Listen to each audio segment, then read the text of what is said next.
تا حالا شده حس کنی آرزوهای بزرگی داری اما انرژی لازم برای عملی کردنشون رو نداری؟ با خودت میگی فردا انجامش میدم اما اون فردا هیچ وقت نمیرسه. دوست داری کارهای بزرگی انجام بدی اما شروع کردنشون خیلی سخته. مثلا فکر میکنی یه کتاب بنویسی، بدنت رو فرم بیاری یا یه مهارت جدید یاد بگیری، ولی به جاش ساعتها تو گوشی وقت میگذرونی یا تلویزیون تماشا میکنی. چرا این اتفاق میفته؟ دلیلش این نیست که تو ذاتاً تنبلی. دلیلش اینه که اون کارها در نظرت خیلی بزرگ و ترسناک به نظر میرسن. وقتی مغزت حس میکنه یه کاری خیلی سخته میگه بیا یه کار راحت‌تر انجام بدیم. اما خبر خوب اینه که میتونی این مشکل رو حل کنی. تنبلی بخشی از وجود تو نیست. فقط یک عادته و عادتها رو میشه تغییر داد. حتما تا حالا گیر کردی چون فکر میکردی هدفت غیر ممکنه. مثلا میخواستی پول جمع کنی ولی فکر این که باید از همه خرجات بزنی خیلی سخت بوده.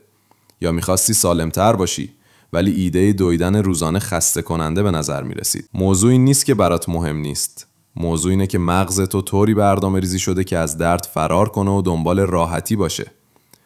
اما میتونی از مغزت باهوشتر باشی.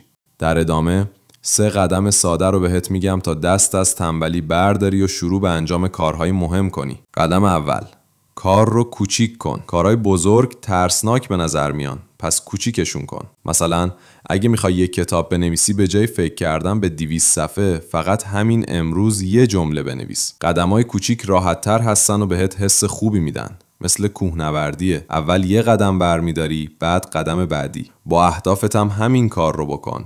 پیروزی‌های کوچیک جمع میشن. یه مثال دیگه، اگه میخوای یه ساز یاد بگیری، مثلا گیتار، سعی نکن کل یه آهنگ رو توی روز یاد بگیری. فقط یه آکورد رو تمرین کن. با گذشت زمان این تلاشای کوچیک به نتایج بزرگ تبدیل میشن. کلید اصلی اینه که روی پیشرفت تمرکز کنی، نه کمان.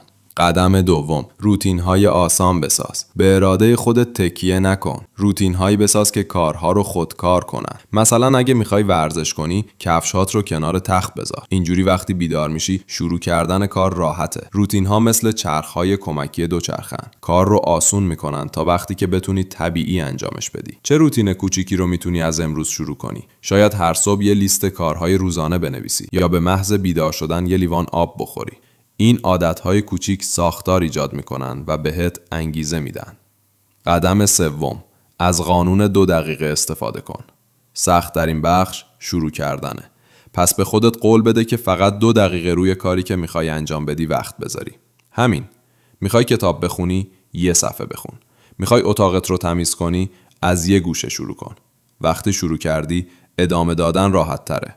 مثل هل دادن یه توپ از بالای تپه است. اولین فشار سخته ولی بعدش خودش غلط میزنه و میره. یه نکته اضافی هم هست. برای شروع کردن به خودت پاداش بده. بعد از اون 2 دقیقه یه جشن کوچیک بگیر. مثلا آهنگ مورد علاقت گوش کن. پاداش ها باعث میشن شروع کردن حس خوبی بده و انگیزه برای ادامه رو بیشتر کنن. حقیقت اینه که همه از قدم های کوچیک شروع کردن. کسایی که تحسینشون میکنی هم با سختی روبرو بودن. اونها فقط ادامه دادن. لازم نیست عالی باشی. فقط باید شروع کنی. رویاهات رو مثل یه جرقه تصور کن. هر کار کوچیکی که انجام میدی مثل یه سوخته. مدام سوخت اضافه کن و به زودی یه شعله بزرگ خواهی داشت. پس امروز چی کار میکنی تا این شعله رو روشن کنی؟ یادت باشه، شکست خوردن اشکالی نداره. همه شکست میخورن. مهم اینه که بلند شی و دوباره تلاش کنی. شکست نقطه مقابل موفقیت نیست. بخشی از مسیرشه.